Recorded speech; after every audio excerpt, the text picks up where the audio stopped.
علی بھائی آپ کہتے ہیں کہ لبیک یا رسول اللہ جائز ہے، مگر جب ہم حج عمرہ پہ جاتے ہیں تو ہم کو حکم ہے کہ ہم لبیک اللہم لبیک کہیں۔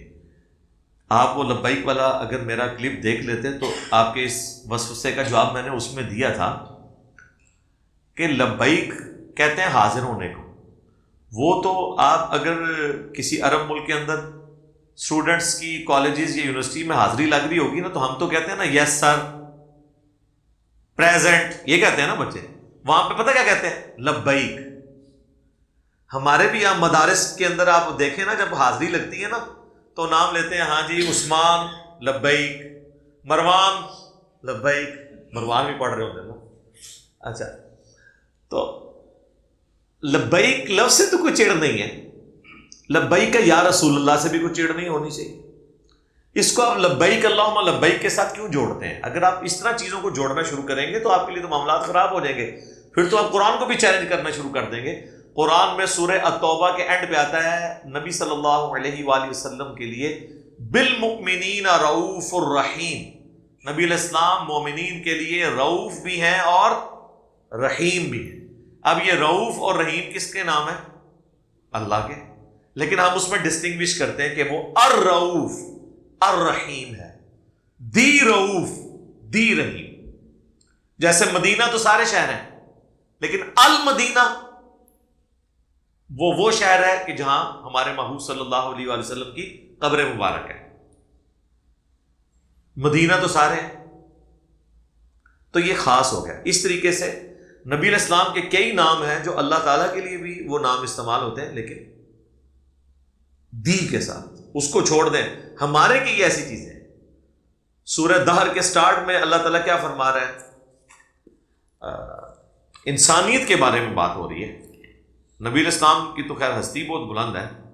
آپ سورہ دہر میں دیکھیں تو اللہ تعالیٰ نے سٹارٹ میں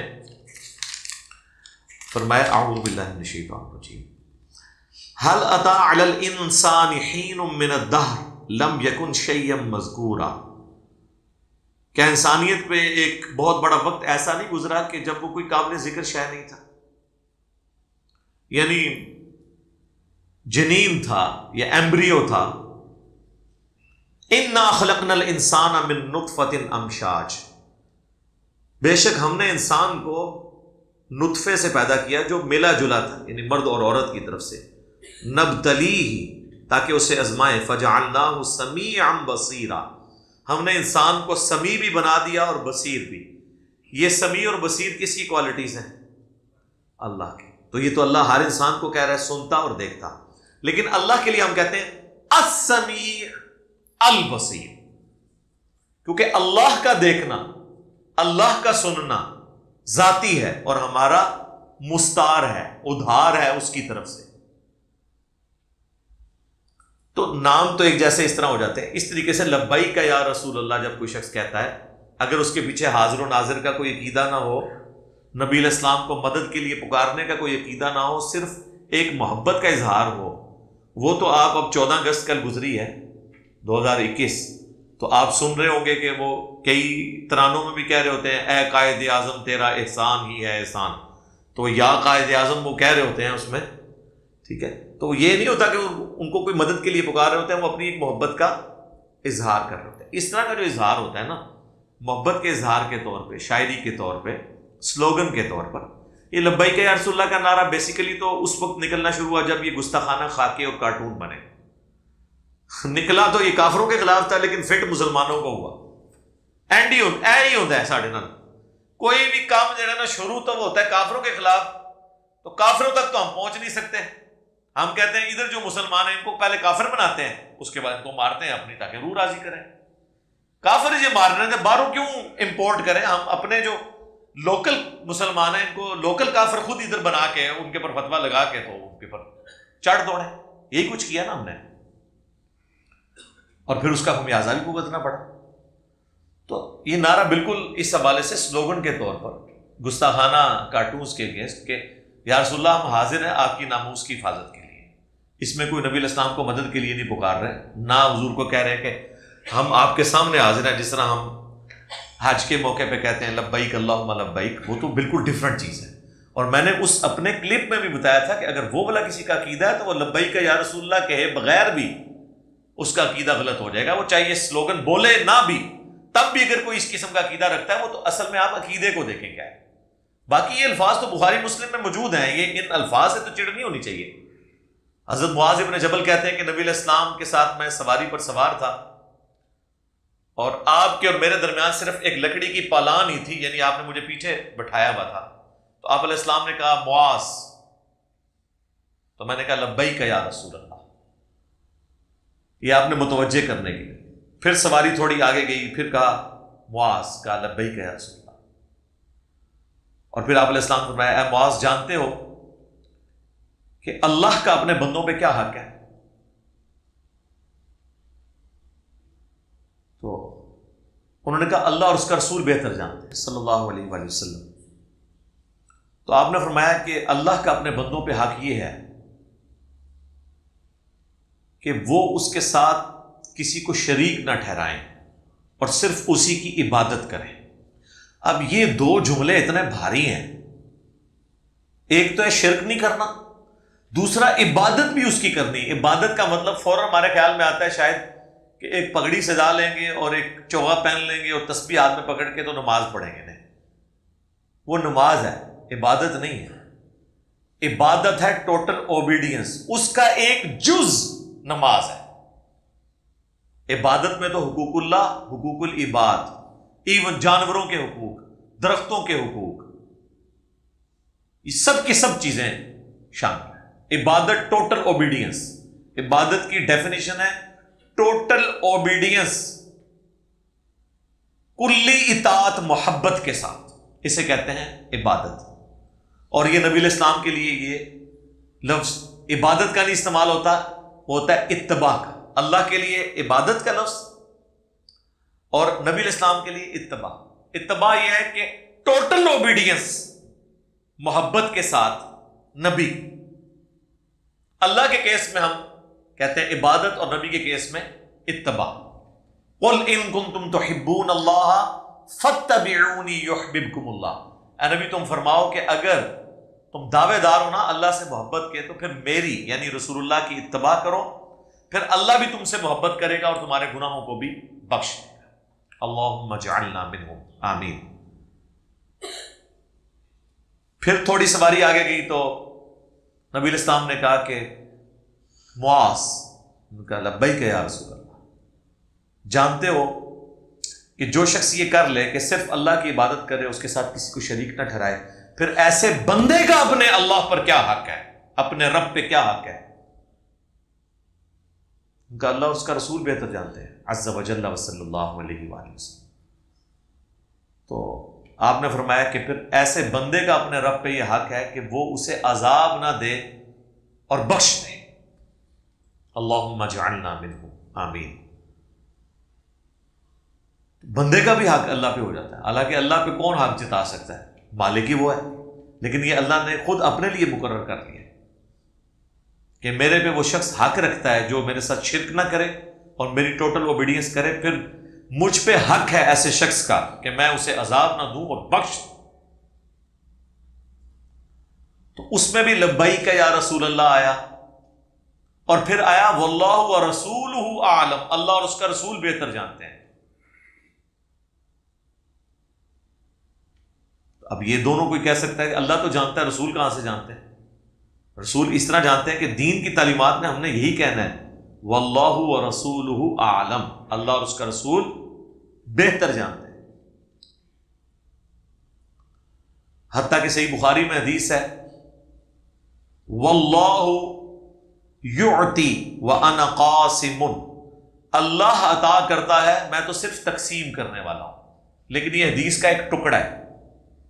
یہ حدیث بخاری میں بھی ہے، مسلم میں بھی ہے. اور بس اتنا حصہ لے کے تو اعلیٰ حضرت احمد بریلوی صاحب نے شعر لکھ دیا، رب ہے معطی یہ ہیں قاسم، رزق اس کا ہے کھلاتے یہ ہیں. وہ کہتے ہیں اللہ عطا کرتا ہے، رسول اللہ تقسیم کرتے ہیں، تو رزق بھی جو دنیا میں تقسیم ہو رہا ہے نا، نعوذ باللہ، وہ رسول اللہ صلی اللہ علیہ وسلم تقسیم کر رہے ہیں. کھاتے ہیں تیرے در کا، پیتے ہیں تیرے در کا. کھانا ہے تیرا کھانا، پانی ہے تیرا پانی، کھانا ہے تیرا کھانا، بس یہ بنائے میں شعر. یا حضرت کے بیٹے کی نعت ہے، تو شمع رسالت ہے عالم تیرا پروانہ. مصطفیٰ رضا خان نوری مفتی اعظم انڈیا. ایک تو مفتی اعظم جتنے ہیں نا، ان کا کام بھی اعظم اور بڑے لیول کا ہوتا ہے، ڈالتے ہیں. چاہے پاکستان کا مفتی اعظم ہو یا انڈیا کا مفتی اعظم، یہ ان کی نعت ہے لکھی ہوئی. اس سے بھی اسٹیپ اب تو وہ کہتے ہیں شیخ عبد القادر جیلانی کا کھا رہے ہیں ہم. وہ بھی کتنی منقبتیں انہوں نے لکھی ہوئی ہیں. حالانکہ یہ حدیث بخاری مسلم دونوں میں ہے، اور یہ کتاب العلم چیپٹر میں ہے بخاری کے. امام بخاری نے اس پہ ایک باب باندھا ہے تاکہ کوئی غلط رزلٹ نہ نکال لے کہ اللہ تعالیٰ جس کے ساتھ بھلائی کا ارادہ فرماتا ہے اسے دین کی فقہ سمجھ بوجھ عطا فرما دیتا ہے.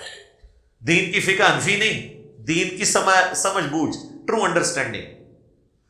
ٹرو انڈرسٹینڈنگ یہی ہوتی ہے نا کہ قرآن و سنت اور اجماع کو حجت مانا جائے، اور اجتہاد کی باری اس وقت ہے جب ضرورت ہے. فقہ یہ نہیں ہے کہ قرآن سنت اجماع کا جنازہ نکال دیں اور اپنے بابوں کے جو اجتہادات ہیں یا ان کی جو رائے اور فتوے ہیں ان کو لے کے چلیں. اور پوری حدیث یوں ہے کہ نبی صلی اللہ علیہ وآلہ وسلم نے ارشاد فرمایا. اس حدیث کے راوی حضرت معاویہ ہیں رضی اللہ تعالیٰ عنہ، بخاری مسلم دونوں میں حدیث ہے کہ اللہ تعالیٰ جس شخص کے ساتھ بھلائی کا ارادہ فرماتا ہے اسے دین کی سمجھ بوجھ عطا فرما دیتا ہے، اور عطا فرمانے والا اللہ ہے، میں تو صرف تقسیم کرتا ہوں. مراد کیا؟ کہ دین کا علم اللہ دیتا ہے، میں آگے عوام میں تقسیم کرتا ہوں. یعنی میں شریعت کا بانی نہیں ہوں بلکہ شریعت کا دائی ہوں. اور دوسری طرف آپ ہمارے لوگوں کی حالت دیکھ لیں کہ بسوں کے اوپر لکھا ہوتا ہے اللہ نبی وارث. دیکھا نہیں آپ نے؟ اب کوئی بات کرے کہ گستاخ رسول ہیں ان کو کہ اچھا پھر آپ کو سمجھاتے ہیں کہ مسند احمد میں حدیث ہے، ہم مسند احمد کے ساتھ یہ حدیث الادب المفرد میں بھی موجود ہے، مشکات کے اندر بھی یہ موجود ہے کہ ایک صحابی نے نبی علیہ السلام کے سامنے کہہ دیا ما شاء اللہ و شئت، اے اللہ کے نبی جو اللہ چاہے اور جو آپ چاہے وہی اللہ نبی وارث. تو آپ نے فرمایا اجعلتنی للہ ندا، کیا تو نے مجھے اللہ کے مقابلے پہ کھڑا کر دیا؟ قل بل ما شاء اللہ وحدہ، بلکہ کہہ جو اکیلا اللہ چاہے. اب کو پاکستانی مسلمان ہوتا کہتا ہے یا رسول اللہ میں نے آپ کو اللہ کا بندہ مان کے یہ بات کی ہے، اللہ کی عطا سے کہا ہے، آپ کو مستقل بذات نہیں مان رہا، وہ تو صرف اللہ ہی ہے، تسی بھی اللہ دی تا نہ لیو. اس ٹائم میں کہانیاں نہیں سنوں جناب.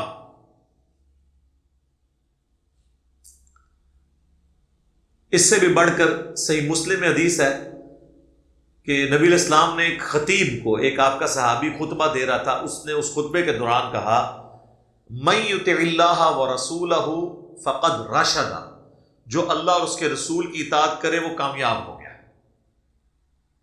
بالکل صحیح بات. وَمَن يَعْصِهِمَا، اور جو ان دونوں کی نافرمانی کرے فقد غوا، وہ بہک گیا.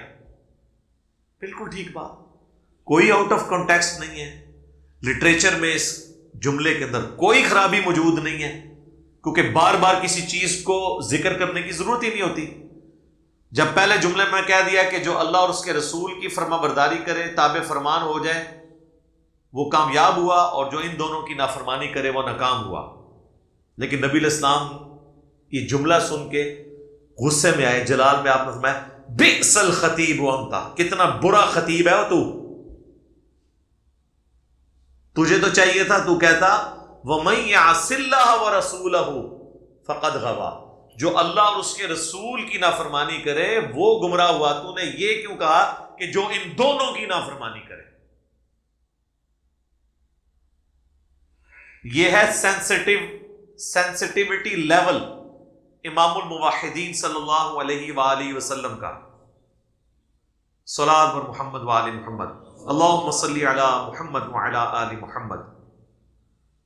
اچھا وہ صحابی اپنا کیس لڑ سکتے تھے کہ یا رسول اللہ میں نے پہلے جملے میں کہہ دیا نا جو اللہ رسول کی اطاعت کرے وہ کامیاب ہوا، جو ان دونوں کی، تو میں نے تو مطلب آپ کو اللہ رسول کو کٹھا ملایا تو نہیں ہے کوئی، تو آپ یہ کیوں کہہ رہے ہیں کہ ان دونوں کی بجائے یہ کہو. اس زمانے میں اس طرح کے مسئلے نہیں ہوتے تھے. اور یہی حدیث سنن ابی داؤد کے اندر ہے. اس کے آگے الفاظ ہیں کہ آپ علیہ السلام نے پھر اس صحابی کو ڈانٹتے ہوئے کہا قم اذهب، اٹھ اور ادھر سے نکل جا. یعنی اس ٹائم تو اپنی شکل مجھ سے دور کا ہے. ظاہر ہے کہ وہ نبی علیہ السلام کے نزدیک یہ بہت کریٹیکل ایشو تھا. آپ کو اتنا جلال آیا ہوا تھا. تو یہ نبی صلی اللہ علیہ وآلہ وسلم کی تعلیمات ہیں. وہ اپنی جگہ ہے. لبیک یا رسول اللہ کا مطلب قطعاً وہ والا نہیں ہے جو یہ سمجھ رہے ہیں. تو اگر یہ الفاظ موجود نہ ہوتے احادیث کے اندر تو ہم اس پہ کلام کر سکتے تھے. اب چونکہ احادیث میں موجود ہیں ان چیزوں کو کوئی موضوع بحث نہ بنائے. نماز میں فرض پڑھنا کافی ہے. سنت اور نفل بھی پڑھنے چاہیے. بعض علماء کے نزدیک سنت موقدہ پڑھنا ضروری ہے. اس کے اوپر میری ویڈیوز کئی ایک ریکارڈڈ ہیں. کیا فرض نماز پڑھ لینا ہی کافی ہے؟ وہ آپ ویڈیو دیکھ لیں. اس کے بعد سنت چھوڑنے والے پر لعنت، یہ بھی میں نے ویڈیو ریکارڈ کروائی ہے. کیونکہ بعض لوگ جامعہ ترمذی کی اس حدیث سے پلی لے رہے تھے کہ جو سنت چھوڑ دیتا ہے نا، نبی علیہ السلام نے 6 لوگوں پر لعنت فرمائی ہے. ان میں سے ایک ہے میری سنت کو چھوڑنے والا. تو اس کے اندر یہ سنت موقدہ کو لے کے آ رہے تھے. تو میرے بھائی اگر آپ اس طرح سنتوں کو لانا شروع کر دیں گے کہ نفلی عبادات کو بھی آپ سنت چھوڑنا شمار کریں گے، پھر تو سارے کے سارے لعنتی ہو جائیں گے. کتنے علماء ہیں جو تہمت باندھتے ہیں؟ تو تہمت سنت نہیں ہے، پھر کیا کریں گے؟ تو اس طرح اگر آپ نبی علیہ السلام کی مبارک عادتیں یا آپ نے جن کی انٹینسٹی ڈیفائن کی ہے کہ یہ نفلی عبادت ہے یہ فرض عبادت ہے، اس کا فرق نہیں رکھیں گے. چلے چھوڑیں، تہمت تو چھوٹی مثال ہے. بڑی مثال ہے نبی علیہ السلام نے ہمیشہ اپنے سر مبارک پہ پورے بال رکھے ہیں جنہیں زلفیں کہا جاتا ہے. صرف حج اور عمرے کے موقع پر آپ نے حلق کروا کے بال ریموو کیے ہیں. آپ نے کبھی چھوٹے بال رکھے ہی نہیں، جسے ہم چھترے بھی کہتے ہیں اپنی زبان کے. بڑے بال کتنے علماء ہیں جنہوں نے یہ بال رکھے ہیں؟ تو ہم یہ سب کہیں کہ سب کے سب لانتی ہیں، سنت چھوڑے ہوئے نا؟ نہیں. پھر آپ کو یہ صحیح بات بتائیں گے نہیں اس کی انٹینسٹی وہ نہیں ہے، یہ سنت وہ والی سنت نہیں ہے. وہ والی سنتیں صرف وہ سنتیں ہیں جو فرض یا واجب کے درجے میں. باقی جن سنتوں کو رسول اللہ نے خود چھوڑ دیا یا جن سنتوں کے بارے میں آپ نے سختی نہیں فرمائی، آپ کو کس نے اختیار دیا کہ آپ اس سنت کو اس لیول پہ ڈکلیئر کر کے لوگوں کو لانتی بناتے پھر؟ وہ سنت سے مراد ہے رسول اللہ کا طریقہ چھوڑنا. یعنی جو شخص فرض نماز سنت طریقے پہ نہیں پڑھ رہا وہ ہے اصل میں لانتی. ہاں، ایک طریقہ حضور نے بتایا کہ اس طریقے سے نماز پڑھنی ہے. عربی میں طریقے کو بھی سنت کہتے ہیں. اللہ نے اپنے لیے بھی کہا نا سنت اللہ، اللہ کی سنت. آ جاؤ نا، اسی تو پھر لے کے آگے تو رفع الیدین ہوتے کتنے ناس کے جاؤ گے. نماز ہی سنتے موقدہ کے بعد ہی دیکھاں گے. آپ تو سنت موقدہ بھی بغیر رفع الیدین کے پڑھ رہے ہیں، فرض بھی بغیر رفع الیدین کے پڑھ رہے ہیں. تو اس طرح نہ کریں ورنہ بات بہت دور تک جائے گی. بخاری مسلم دونوں میں حدیث ہے. ایک عرابی پینڈو شخص آیا، اس نے کہا یا رسول اللہ مجھے کوئی ایسی بات بتائیں کہ بس میں جنت میں داخل ہو جاؤں، میں دین کی موٹی موٹی باتیں مجھے بس بتا دیں. تو آپ نے فرمایا کہ فرض نماز کو قائم رکھو، فرض زکوٰۃ دو اور فرض روزے رکھو رمضان شریف کے. اور اس سے سب سے پہلے تو آپ نے توحید اور رسالت کا ذکر کیا. اس کے بعد یہ باتیں، اس وقت حج فرض نہیں تھا، حج کا ذکر اس حدیث میں نہیں ملتا. تو انہوں نے کہا یا رسول اللہ نہ میں اس میں کوئی کمی کروں گا نہ کوئی زیادتی. اور یہ کہتا ہوا وہاں سے چلا گیا. آپ نے فرمایا کسی نے اگر کوئی جنتی شخص دیکھنا ہے تو اس شخص کو دیکھ لو اگر یہ اپنی بات پہ قائم رہا. اس میں فرض زکوٰۃ اور فرض نماز کا ذکر تھا. اب مجھے بتائیں فرض زکوٰۃ کتنی ہے؟ 2.5%. آج تک کسی مولوی نے کہا ہے کہ جو 2.5% کے علاوہ اگر عام نفلی صدقہ نہیں کرتا تو اس کا 2.5% بھی قبول نہیں ہے. الٹا آپ کو یہ کہتے ہیں کم چک کے رکھو، بس زکوٰۃ اینڈ تے دے دو 2.5% تے سارا مال پاک.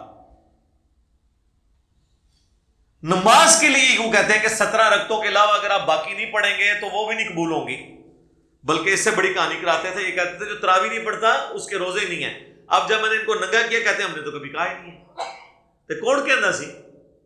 ہر بات سے مکر رہے ہیں جو باتیں یہ لوگ آپ کو بچپن سے ہم کہتے ہیں کہ یہ بغلوں میں بت رکھ کے آتے تھے، رب الدین ہوتا تھا، یہ آپ کہانی کراتے رہے ہو، بتاؤ یہ کہاں لکھی؟ کہتے ہیں ہم نے تو کبھی کہا ہی نہیں ہے۔ ہر بات سے مکر رہے ہیں۔ تو سنت آپ ضرور پڑھیں، لیکن یہ نماز فرض نماز کا حصہ نہیں، الگ سے آپ جتنا مرضی پڑھیں۔ میں نے تو سنتوں کے بارے میں ویڈیوز بھی ریکارڈ کروائی ہیں۔ سنن ابی داؤد میں حدیث ہے، قیامت والے دن جب کسی کے فرض میں کمی نکلے گی تو اللہ تعالیٰ فرشتوں سے کہے گا کہ میرے بندے کی کوئی نفلی عبادت دیکھو، یعنی سنتیں، اور اس کو اس کے ایکویلنٹ تول لو۔ یہ سنت کا لفظ جو ہے یہ فقہا کی ٹرم ہے۔ قرآن و سنت میں صرف 2 ٹرمز ہی استعمال ہوئی ہیں، فرض اور نفلی عبادت۔ اسی فرض کے لیے بعض اوقات واجب کا لفظ بھی آ جاتا ہے۔ فرض اور سنت نفلی عبادت، نفلی عبادت میں آپ کی سنت موقدہ بھی ہیں، غیر موقدہ بھی ہیں، عام نوافل بھی ہیں۔ تو جتنا گڑ ڈالیں اتنا میٹھا ہے۔ تو یہ آپ جو ہے وہ ضروری نہیں ہے، لیکن آپ پڑھتے ہیں۔ ہم یہ نہیں، ضروری نہیں کا مطلب قطعاً یہ نہیں ہوتا کہ ہم کہتے ہیں کہ نہ پڑھو۔ لوگ یہ سمجھتے ہیں کہ اس کیس ہم کہہ رہے ہیں نہ پڑھو۔ اب کئی علماء نے میری تصویریں لگا کے ویڈیو چڑھائی ہیں کہ علی کہتا ہے کہ سنتے نہ پڑھو۔ میں نے کیوں کہنا ہے نہ پڑھو؟ یعنی کوئی بے نمازی بھی کہے گا کہ یار تہجد کی نماز نہ پڑھو گناہ ہے، اشراق نہ پڑھو گناہ ہے، تو جو سنتیں فرض نمازوں کے ساتھ نبی علیہ السلام نے نوافل پڑھے میں، اس کو کس نے گناہ کہنا ہے یا کہنا ہے کہ نہ پڑھو؟ ہم یہ کہتے ہیں یہ ضروری نہیں ہے، پڑھیں تو ثواب ہے۔ اور میں نے ہمیشہ بیلنس کیا، آپ میری کوئی ویڈیو ایسی نہیں دکھائیں گے کہ جب میں یہ کہہ رہا ہوں کہ فرض پڑھ لینا کافی اور میں یہ حدیث نہ سناؤں جو میں نے ابھی ابو داؤد کی سنائی کہ اگر کسی کے فرض میں کمی نکلی تو اس کا ایکویلنٹ وہاں سے پورا ہوگا۔ میں ہمیشہ ترغیب دلاتا ہوں، لیکن جب آپ صرف عشاء کی 17 رکعتیں لوگوں کو بتائیں گے تو کس نے نماز پڑھنی ہے؟ دن رات میں 17 رکعتیں ہیں، 24 گھنٹے میں 17 رکعتیں پڑھنی تھی، آپ نے تو صرف عشاء کی 17 بتا دی۔ اس لیے لوگ نماز ہی نہیں پڑھتے تھے۔ لوگ کہتے تھے، آپ عرب ملکوں میں چلے جائیں، وہاں لوگوں کو کلیئر ہے چیزیں، اس لیے وہاں کوئی نماز چھوڑتا نہیں ہے۔ لوگ کہتے ہیں جی عربی جو مرضی نے نماز اتھی مسلح سے اٹھ کے پڑھتے رہے، اس واسطے کہ انہوں نے 17 نہیں نہ پڑھنی ہے پہنیاں، میں تک نہ 17 پڑھنی ہے پہنیاں عربیوں نے، تو کس طرح مسلح سے اٹھ دے؟ جب آپ کو یہ یقین ہو کہ میں نے وضو کر کے مسلح ڈالتے ایک بار ہی نماز شروع کرنی ہے، اس کے بعد سلام پھیر کے دوبارہ نہیں شروع کرنی، فجر کے 2 فرضی پڑھنے ہیں، ظہر کے 4، عصر کے 4، مغرب کے 3، عشاء کے 4، باقی وطر رہ گئی یا سنت موقدہ وہ آپ پڑھ لیں تو ثواب ہے، نہیں پڑھتے تو کوئی اس کے اوپر گرفت نہیں ہے۔ لیکن یہ باتیں یعنی پبلکلی کرنا، صرف اہل حدیث میں تھوڑی سی جرت ہے کہ وہ یہ بات کرتے ہیں، وہ بھی ڈھکے چھپے الفاظ میں۔ شیخ زبیر زئی صاحب نے بھی اس پہ مضمون لکھا، لیکن ظاہر ہے کہ ایک معاشرے کا پریشر ہی بہت ہے۔ انہوں نے ثابت تو یہی کیا کہ ضروری، لیکن اینڈ پہ کہتے ہیں چھوڑنی نہیں چاہیے، لیکن تاکہ کوئی آ کے مولوی ٹکر مارن لگے نا، منو کہاں کے آخری بھی پڑھ، وہ جرت کر کے سامنے آ کے فرنٹ سے لیڈ کرنا۔ ہم نے جرت کی ہے کہ یار یہ اس طرح بات نہیں ہے۔ لوگ کہتے ہیں جناب اتنے کانفیڈنس سے بولتا ہے، بھائی کانفیڈنس سے میں بولوں تو لولا لگنا بولوں، میں جس دین کو فالو کر رہا ہوں میں اس پہ اعتماد رکھتا ہوں کہ وہ آسمانوں سے نازل ہوا ہے اور میں نبی علیہ السلام کو نبی برحق مانتا ہوں۔ آپ کی طرح لولا لنگڑا تو میرا ایمان نہیں ہے، یا لولا لنگڑا عقیدہ تو نہیں ہے۔ اگر نبی علیہ السلام کی تعلیمات برحق ہیں، قرآن برحق ہے، تو مجھے پورے گج وج کے بتانا چاہیے کہ بات اس طرح ہی، مجھے بتائیں ایسا نہیں بتانا چاہیے۔ یہ ایسے جملے بولوں کہ دونوں پارٹیاں خوش ہوں، یہ منافقت ہوتی ہے۔ اور یہ منافقت ہمارے جتنے اپنے آپ کو نیوٹرل قسم کے علماء کر کے پیش کر رہے ہوتے ہیں نا، آپ اکثر لوگوں کو دیکھیں گے وہ ایسی نیوٹرل بات کریں گے کہ آپ کو سمجھ ہی نہیں آئے گی، اور ہماری بات آپ کو دو ٹوک لگے گی کہ یار یہ اس طرح ہے، دیٹس آل۔ ہاں کوئی اختلاف کرتا ہے ضرور کرے، علمی اختلاف کرے، جذباتی نہیں۔ شیعہ حضرات جو علم لگاتے ہیں اور ان سے دعا کرتے ہیں، غلط ہے جی، بدعت ہے۔ دعا تو صرف اللہ سے ہوگی۔ کیا ہم فرض نماز میں سجدے کی حالت میں دعا مانگ سکتے ہیں؟ نماز میں فرض میں بھی مانگیں، نفلی میں بھی، لیکن اردو میں نہ مانگیں۔ میری اس پہ ویڈیو ہے، میں نے مولانا اسحاق صاحب سے اختلاف کیا ہے کہ عربی زبان اور خانہ کعبہ یہ مسلمانوں کی یونٹی کا سمبل ہے، اس کو آپ نہ بدلیں۔ نماز کے علاوہ آپ جتنی مرضی دعائیں مانگیں، نماز کے اندر آپ مانگیں۔ صحیح مسلم میں حدیث ہے کہ بندہ سجدے میں اپنے رب کے سب سے زیادہ قریب ہوتا ہے، لہٰذا اس حال میں خوب اپنے رب سے دعائیں مانگو۔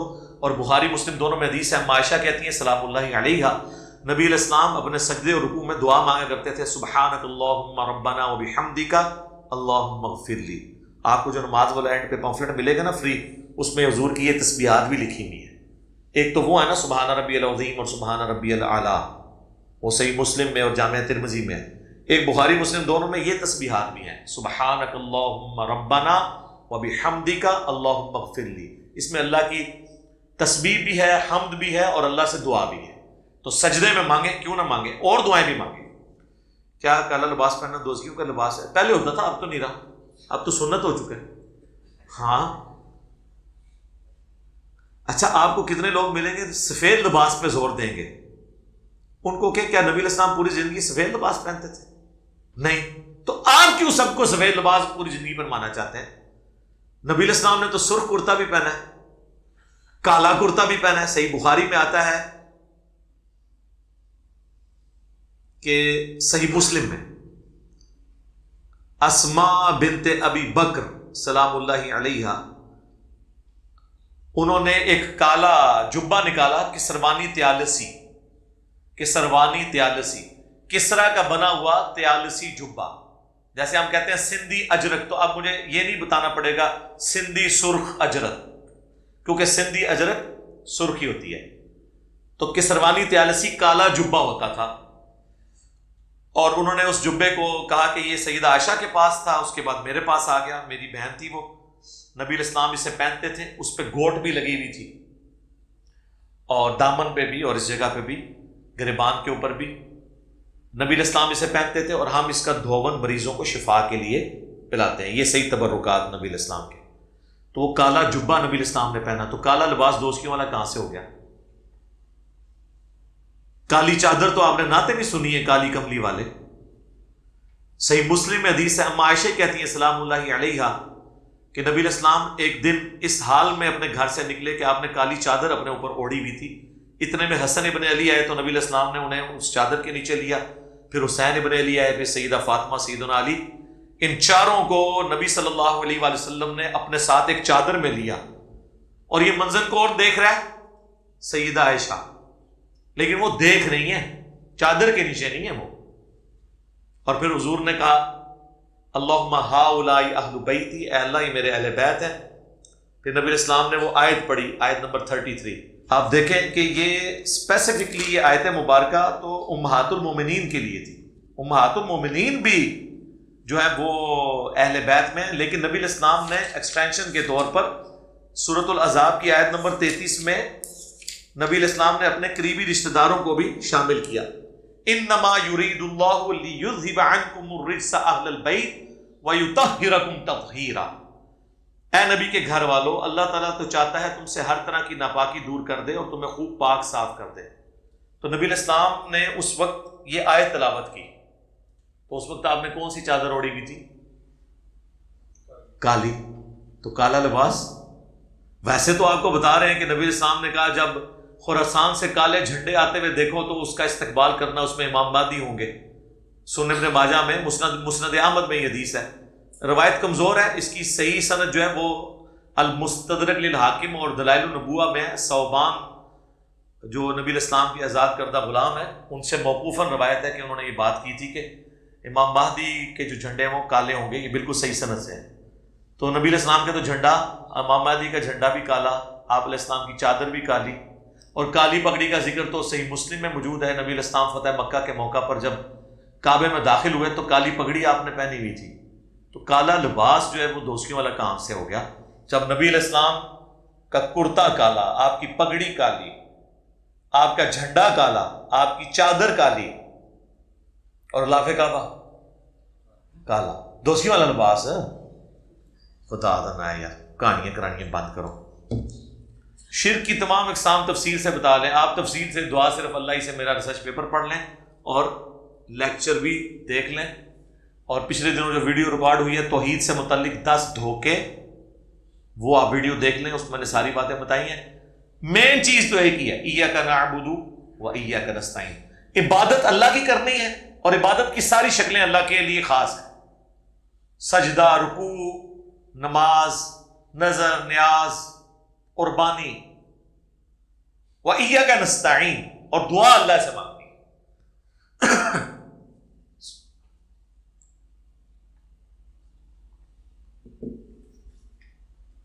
حالانکہ دعا بھی عبادت ہے۔ ابو داؤد میں، ترمذی میں حدیث ہے الدعاء هو العبادہ، دعا ہی تو عبادت ہے۔ لیکن اس کو اللہ نے مینشن اس لیے کیا کہ سب سے زیادہ شرک دعا میں ہوا ہے. میں نے آج تک مسلمانوں کا کوئی فرقہ نہیں دیکھا جو اللہ کے علاوہ کسی اور کی نماز پڑھتا ہو، لیکن نماز میں پڑھتا ہے ایاک نعبد و ایاک نستعین اور باہر نکل کے بابوں کو پکارتا ہے. حالانکہ اللہ نے واضح کیا تھا ایاک نعبد و ایاک نستعین، دعا بھی تجھ سے کرنی ہے، اور اگر اللہ کے ساتھ کسی اور سے دعا کی جائے گی گویا آپ اسے رب مان رہے ہیں. کیوں؟ امن یجیب المضطر اذا دعاہ ویکشف السوء ویجعلکم خلفاء الارض الہ مع اللہ، بھلا بتاؤ کون مصیبت میں گھرے ہوئے شخص کی فریاد کو سنتا ہے، اس سے اس کی تکلیف دور کر دیتا ہے اور تمہیں اگلوں کا خلیفہ کرتا ہے زمین پر؟ کیا اللہ کے ساتھ کوئی اور الہ بھی ہے؟ اللہ تعالیٰ فرما رہا ہے گویا کہ تم اسے الہ مان رہے ہو جس سے تم دعا کر رہے ہو. لہذا یہ جھگڑا بات کا ہے کہ کوئی تکلیف دور کر سکتا ہے نہیں، یہ بات کی بات ہے. پہلی چیز ہے کہ آپ پکار نہیں سکتے کسی کو تکلیف دور کرنے کے لیے، اختیار دیا بھی ہو. فرشتوں کو اللہ نے اختیار دیا نا بارش برسانے کا، تو بارش کس سے مانگتے ہیں ہم؟ اللہ سے یا فرشتوں سے؟ اللہ سے. تو کسی بابے کو اگر کوئی اختیار یہ سمجھتے ہیں ہے بھی ہے تو بابا جی کو کام کرن دے، انہوں اللہ نے ڈیوٹی لائی ہے کرن گے، تو اسی اللہ نے پکارنا ہے. اللہ کی مرضی کسی فرشتے سے کام کروائے، کسی جن سے کروائے، اور اللہ تعالیٰ تو ہواؤں کو چلا کے بھی کام کروا لیتا ہے. قرآن میں جگہ جگہ نہیں آیا کہ خوشخبری دیتے ہوئے ہوائیں آتی ہیں بارش برساتی ہیں، تو آپ ہواؤں کو ہم پکارنا شروع کر دیں گے، بادلوں کو، سورج کو پکاریں گے جس کی وجہ سے پوری دنیا کا نظام چل رہا ہے. پودے فوٹو سنتھسس کے ذریعے اپنی خوراک تیار کرتے ہیں، جانور پودوں کو کھاتے ہیں، ہم جانوروں کو کھاتے ہیں، پوری دنیا کا نظام سورج سے چل رہا ہے. تو سورج المدد ہو گیا؟ نہیں، اللہ کے اسباب ہے. پانی کو اللہ نے پیاس بجھنے کا ذریعہ بنایا ہے، سبب ہے. آپ کو بار بار یہ امی سے روٹی مانگنا شرک. مفتی اکمل صاحب یار اندازہ کرو، میرے استاد ہیں، میں 1996 میں ابھی انجینئرنگ یونیورسٹی میں سیکنڈ ایئر میں تھا، تو میں نے ان کے ساتھ مسجد میں اعتکاف کیا تھا. تو ہماری یونیورسٹی میں بھی کبھی کبھار آ جاتے تھے. اس وقت یہ پڑھ رہے تھے درس نظامی میں. پھر یہ دعوت اسلامی میں مفتی اعظم لگے، پہلے دعوت اسلامی کے کراچی مدرسۃ المدینہ کے، پھر کیو ٹی وی والوں نے ان کو اپروچ کیا تو وہاں سے انہوں نے استعفیٰ دے کے ادھر آ گئے. تو انہوں نے باقاعدہ کتاب لکھی ہے استانت کے مسئلے پہ. اس میں انہوں نے لکھا ہے روٹی مانگنا امی سے شرک ہے. اگر آپ کی بات مان لی جائے کہ غیر اللہ کو پکارنا شرک ہے، بھائی مری ہوئی امی سے کوئی بندہ مانگتا ہے؟ یا زندہ امی بھی جو دوسرے شہر بیٹھی ہے اس سے کوئی روٹی مانگ رہا ہوتا ہے؟ کیونکہ وہ اسباب میں نہیں آ رہی ہوتی. اسباب میں آپ سامنے کافر سے بھی مدد لیں. بخاری مسلم میں حدیث ہے کہ نبی الاسلام کی زرہ چند اناج کے دانوں کے عوض یہودی کے پاس گروی رکھی تھی آپ کی وفات کے وقت. تو یہودی سے بھی آپ مدد لیں، لیکن سامنے موجود ہو نا. ایک بندہ سامنے موجود ہی نہیں ہے تو وہ اسباب سے خارج ہو گیا، جو قرآن میں ہے وَتَعَاوَنُوا عَلَى الْبِرِّ وَالتَّقْوَى وَلَا تَعَاوَنُوا عَلَى الْإِثْمِ وَالْعُدْوَانِ. نیکی اور پرہیزگاری کے کاموں میں ایک دوسرے کی مدد کرو اور برائی میں الگ رہو. وہ اس سے وہ خارج ہو گیا. جو سامنے ہوگا، آپ مجھے پانی پلا دیں ٹھیک ہے، لیکن آپ بغداد شریف میں اور میں کو نہیں مجھے پانی پلا دیں، وہ آپ دیکھ نہیں رہے. آپ بغداد شریف پہنچ کے جا کے جالیاں بھی پکڑ لیں ان کی پھر بھی پانی نہیں وہ پلا سکتے، کیونکہ وہ اس دنیا میں ہے ہی نہیں. دو سگے بھائیوں کے درمیان شدید اختلاف ہے. بڑے بھائی کے ساتھ چھوٹے بھائی انتہائی زیادتیاں کی ہیں جس کی وجہ سے بڑے بھائی کا گھر بھی برباد ہو گیا. حالانکہ بڑے بھائی نے چھوٹے بھائی کی شادی بھی کر. اسی طرح ہی ہوتا ہے، سب کوئی مسئلہ نہیں. یہ ہر گھر کی سٹوری ہے.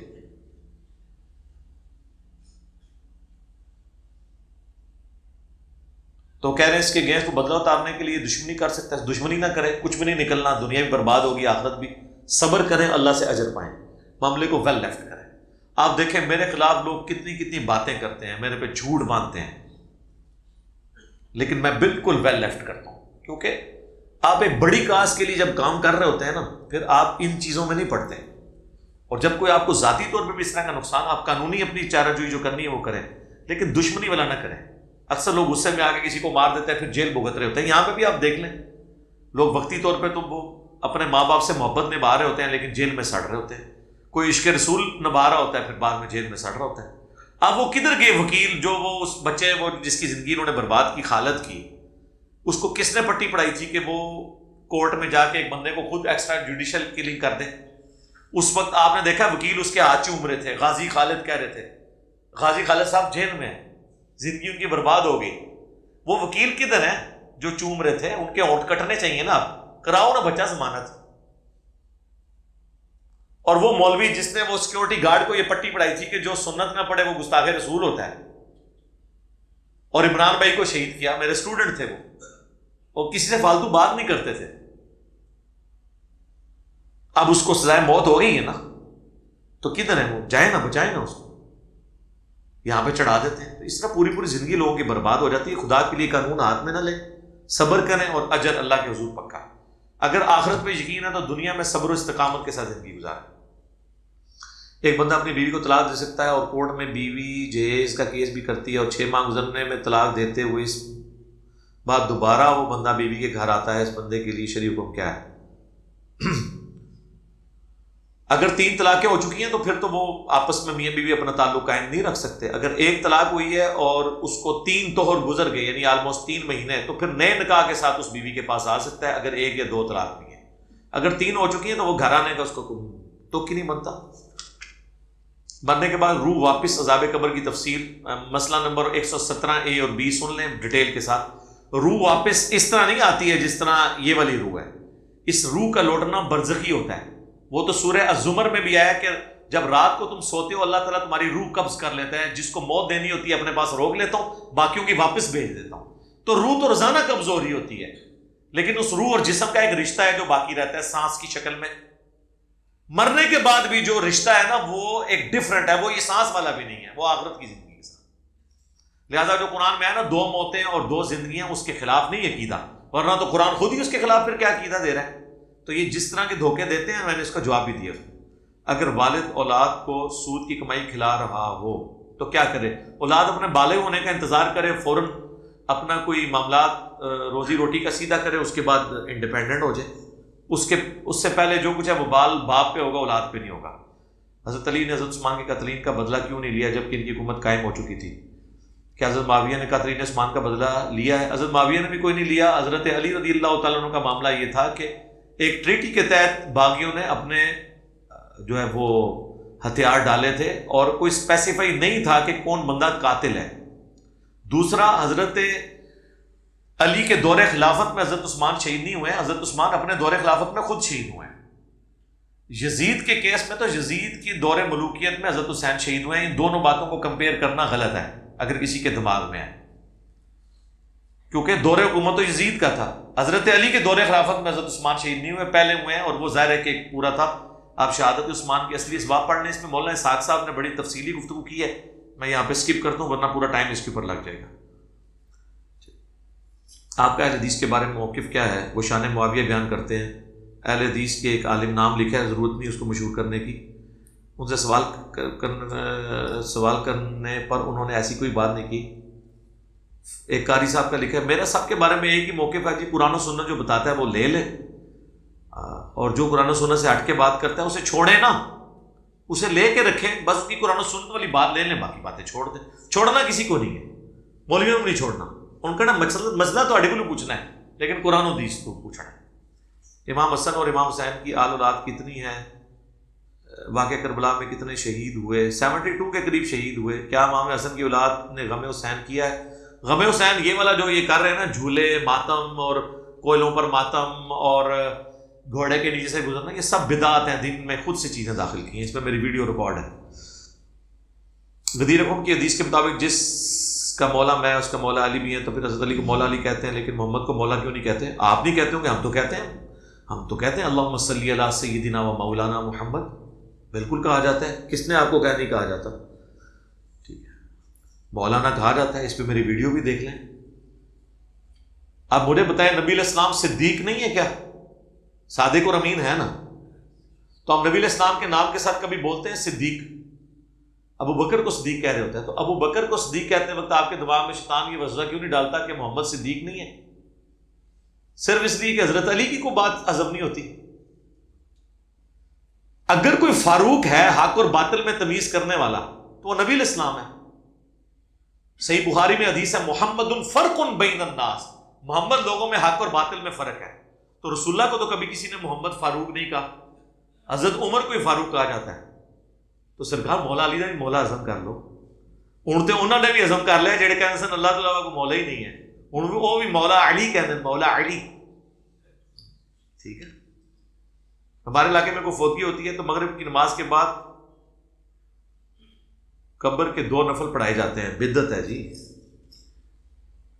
میں ویٹرنری ڈاکٹر ہوں, ایک NGO میں کام کرتا ہوں, یا ڈاگز ہوتے ہیں ان کی ٹریٹمنٹ کرتا ہوں, کپڑے بدلنے کا ٹائم نہیں ہوتا.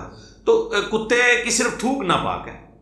کتا اگر آپ کے جسم سے لگتا ہے نا, اس کا ایون کتا گیلا بھی ہو اور جسم سے لگ جائے تو کپڑے تو ناپاک نہیں ہوں گے جب تک کہ اس کے جسم کا گیلا پن کسی نجاست کی وجہ سے نہ ہو.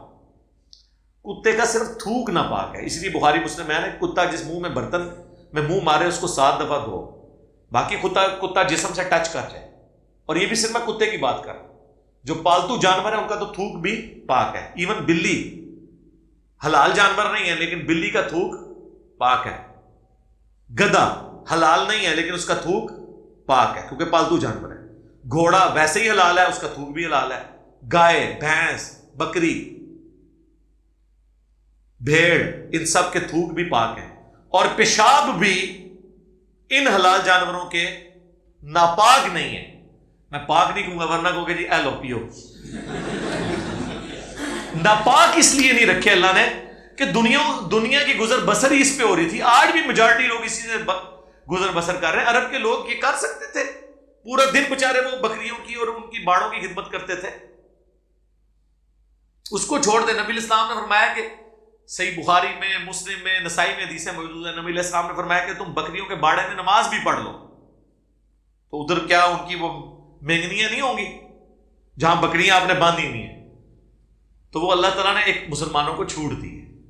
یہ پرانے زمانے کا ایندھن تو یہ تھاپیاں ہی تھی نا, دیواروں پہ لگاتے تھے, وہ تو ناخنوں میں بھی لگی رہ جاتی ہیں, اس سے کون بندہ پاک ہو سکتا ہے. ہاں صرف یہ کہا گیا کہ مسجد میں جب آؤ تو غسل کا ذرا اہتمام ہو جائے یا گندگی دور کی جائے تاکہ بدبو نہ آئے, لیکن پاکی نہ پاکی کا کوئی مسئلہ نہیں ہے اس کے اندر. یہ تو زندگی گزر ہی نہیں سکتی.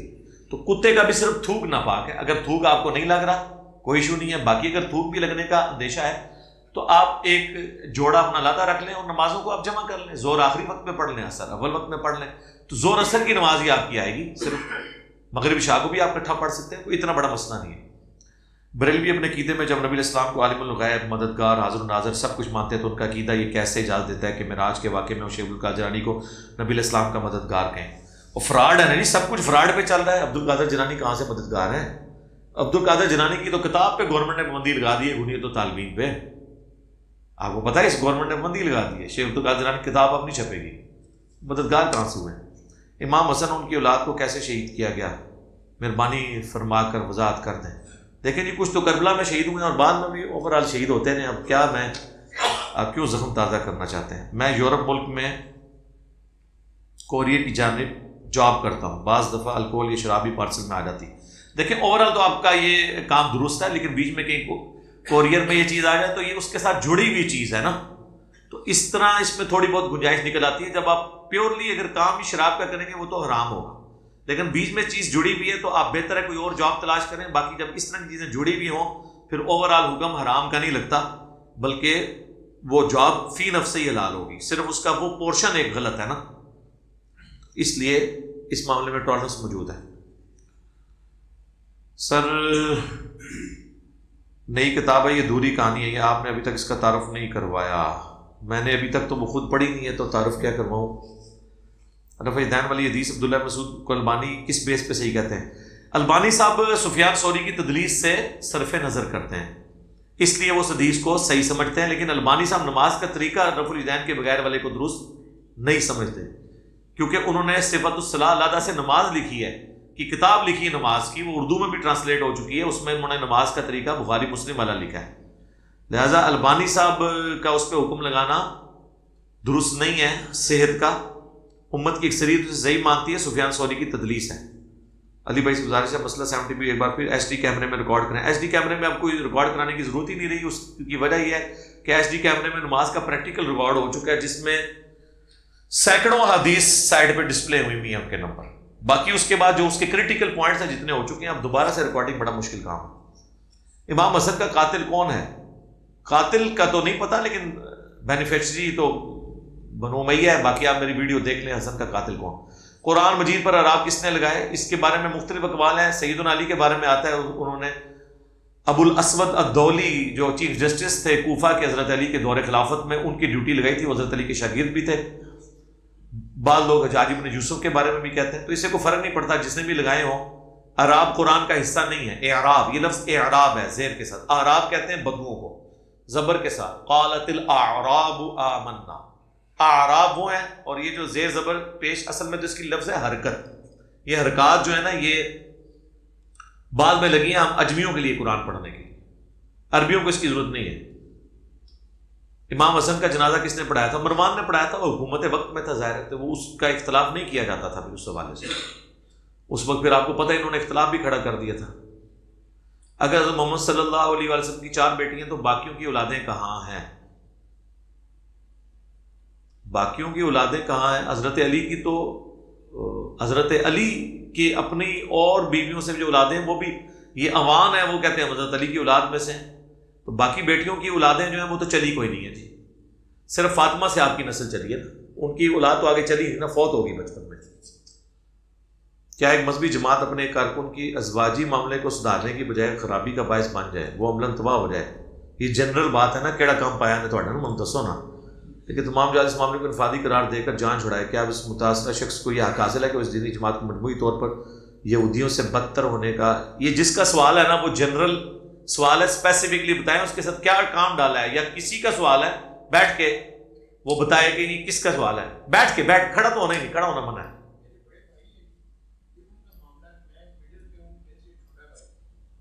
اتنی لمبی بات میں نے نہیں پوچھی، میں نے پوچھا کام کیا ڈالا ہے، بس یہ بتائیں ایک جملے میں. کیا سر مجھے مسئلہ ہی نہیں، آپ بتا رہے کس چیز کا فیصلہ کیا ہے؟ ازواجی زندگی متعلق کیا مطلب؟ طلاق نکاح کا فیصلہ ہوا ہے.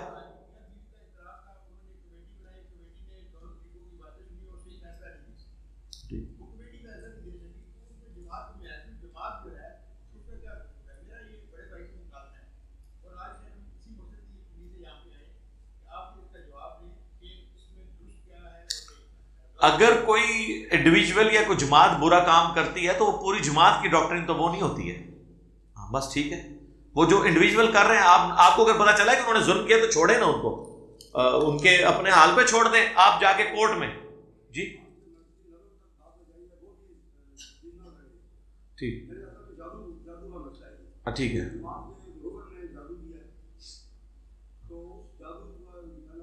جادو کا میرے بھائی کوئی سائنٹیفک کوئی انسٹرومنٹ نہیں جس سے ہم جج کر کے تو کوئی فیصلہ سنا دیں. جادو کا کیس تو پاکستان کی عدلیہ میں لے جائیں تو بھی کوئی فیصلہ نہیں کریں گے. اس کے لیے سعودیہ ان کو لے جائیں، وہاں گردن اتاریں گے ان کی جادوگروں کی. یہاں تو کوئی ممکن نہیں ہے، ادھر تو کچھ نہیں ہے نا جی. آپ کورٹ میں لے جائیں کیس، ان کو چھوڑ دیں، آپ ان کو چھوڑ دیں، آپ کورٹ میں کیس لے جائیں کہ اس نے میرے پہ جادو کیا ہے، تو کورٹ تو آپ سے ایویڈنس مانگے گی، اور کوئی یہ ایسا ایویڈنس نہیں جو پروڈیوس کیا جا سکے. آپ اس طرح کریں، آپ ان کے لیے یہ کہیں کہ اللہ تعالیٰ انہوں نے جو کچھ آپ کے ساتھ کیا ہے اللہ تعالیٰ دنیا اور آخرت میں انہیں اس کی سزا دے. ہم آمین کہہ دیتے ہیں، اینڈ پہ دعا بھی کروا دیں گے. اسلام سسٹم میں عصر کی نماز کے 2 وقت کیوں آتے ہیں؟ ایک شافعی اور حنفی ہے. ظاہر ہے دونوں پارٹیوں کو لے کے چلیں، اس میں کیا حرج ہے؟ آپ شافعی والا جو ہے وہ اصل میں محمدی ہے، حنفی والا انہوں نے حنفیوں کے لیے بھی ڈالا ہوا ہے، اس پہ کوئی اعتراض نہیں کرنا چاہیے. بعض لوگ کہہ رہے ہیں انہوں نے فلاں فرقے کا ترجمہ ڈالا ہوا ہے. وہ تم زاہد بھائی نے مجھ سے کیا، میں جس مولوی کے پاس بھی جاتا ہوں وہ کہتا ہے جی آپ نے بڑا اچھا کام کیا، میرا ترجمہ ڈالا ہے لیکن آپ کو فلاں فرقے کا نہیں ڈالنا چاہیے تھا. وہ تو سارے ایک دوسرے کے بارے میں کہتے ہیں، تو حق ہے آپ جو چیز ہے وہ. آپ علماء کا اپنے لیے گاڑی لینے کو ناپسند کرتے ہیں؟ نہیں، میں کہتا ہوں نہیں، محنت مزدوری کریں، گاڑیاں لیں. ہمیں کیا، ہم کہتے ہیں ہماری چمڑیاں نہ اتاریں. ہم یہ کہتے ہیں ہمیں مثالیں تو خلفائے راشدین کی دیتے ہیں. تو حضرت ابوبکر کا تو صحیح بخاری میں موجود ہے کہ جب وہ خلیفہ بنائے گئے تو بخاری کے الفاظ ہیں، انہوں نے کہا لوگوں تمہیں پتا ہے کہ میرا کاروبار اچھا چل رہا تھا لیکن اب تم نے خلافت کی ذمہ داری مجھے دے دی ہے تو میرے بال بچے کہاں سے کھائیں گے؟ تو صحابہ نے مشورہ کر کے ایک وظیفہ ان کے لیے، ایک مہاجر کا جو عام وظیفہ تھا وہ ان کے لیے مقرر کیا. اور اس حدیث کے الفاظ ہیں کہ ابو بکر امور خلافت کو چلائیں گے اور مسلمان ان کے بیوی بچوں کا خرچہ اٹھائیں گے اس کے عوض. تو اس میں کہتا ہوں حضرت ابوبکر نے کیوں نہیں کہا کہ ٹھہر جو میں انہیں مسلح چکنا تھلے سونے دی کانا ہی کانا جی. جب حضرت ابوبکر کی جوتیوں کی خاک کے برابر غوث اور قطب نہیں ہے اور وہ مسلے اٹھاتے ہیں جہاں ٹھیلا چکتے ہیں سونا نکل آتا ہے سنجے والا بھی تو حضرت ابوبکر صدیق بھی چک لیندے. اس زمانے نہیں سی ہوتا, یہ بعد ہی سونا آیا. ہمارے لوگوں کا تو یہ پستی کا لیول تھا. آپ کے کتنے بزرگوں کے بارے میں یہ مشہور ہے جی, ان کے پاس ایسی جڑی بوٹی تھی وہ سونے میں مکس کرتے تھے, لوہے میں مکس کر کے, تانبے میں مکس کر کے سونا بنانے کی کوشش کرتے تھے. اور دیکھو کتنے لوگ جائل رہے ہیں, تانبا سونا بن ہی نہیں سکتا, وہ کیمیکل کمپوزیشن ہی ڈفرنٹ ہے. دودھ بھی دہی لگ سکتا ہے, کاپر نہیں سونا بن سکتا.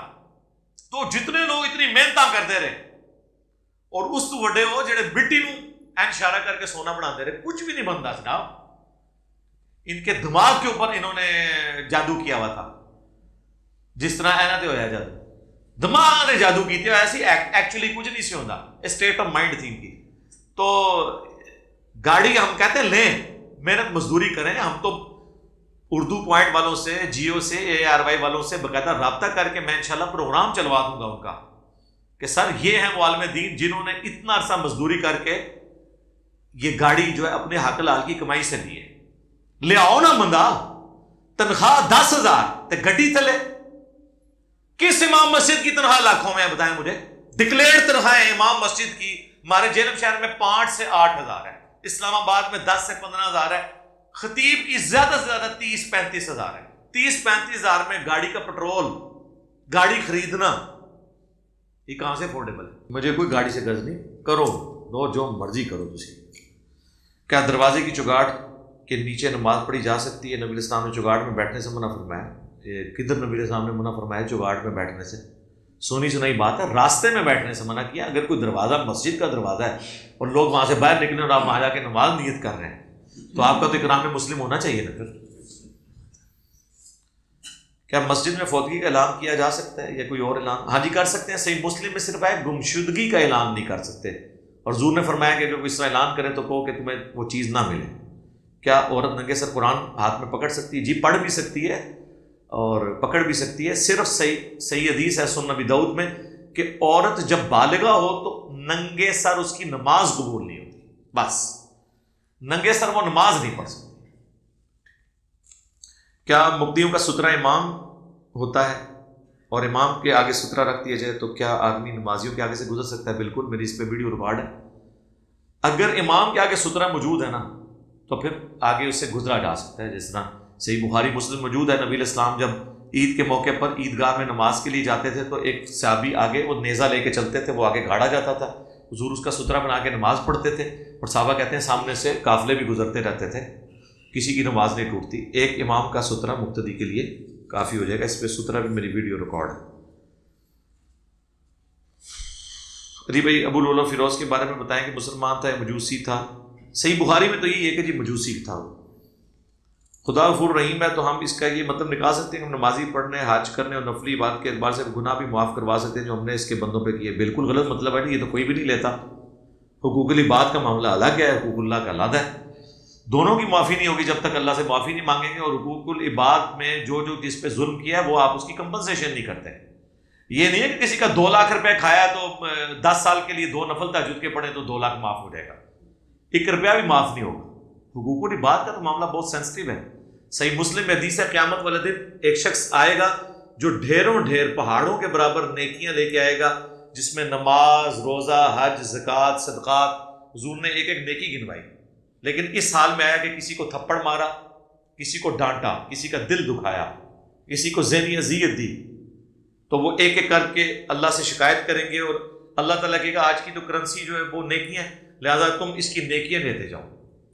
اب یہ تمہیں کچھ دے تو نہیں سکتا, حتیٰ کہ اس کی ڈھیروں ڈھیر نیکیاں ختم ہو جائیں گی, ابھی بھی لوگ باقی ہوں گے جس کا اس نے بدلہ دینا ہوگا. یہ مسلم شریف ہے جی, مولانا شریف نہیں ہے.